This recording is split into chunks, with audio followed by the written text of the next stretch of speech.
नमस्ते दोस्तों, अगर आप 3 BHK फ्लैट ढूंढ रहे हो परचेस के लिए तो यह है चौरंग सोसाइटी। इसमें मेरे पास अवेलेबल है। चलिए फ्लैट दिखाता हूँ। एंटर करते ही आपको मिलता है ये ब्राइट और स्पेशियस लिविंग रूम।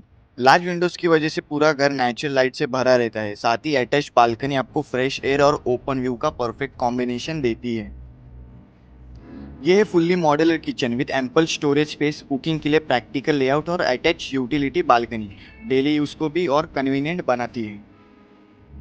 ये है फर्स्ट बेडरूम, स्पेशियस लेआउट के साथ एसी इंस्टॉल्ड और बालकनी एक्सेस भी अवेलेबल है। परफेक्ट फॉर किड्स या गेस्ट रूम। ये है सेकंड मास्टर बेडरूम, जहां आपको ample wardrobe space, excellent ventilation और पीसफुल एम्बियंस मिलता है। कंफर्टेबल लिविंग के लिए आइडियल। और ये है third master bedroom, equally spacious है, सेमी फर्निश सेटअप के साथ work from home, parents room या गेस्ट बेडरूम जिस तरह चाहें यूज कर सकते हैं। ऐसे ही और प्रीमियम प्रॉपर्टीज देखने के लिए वीडियो को लाइक एंड चैनल को सब्सक्राइब करना ना भूलें।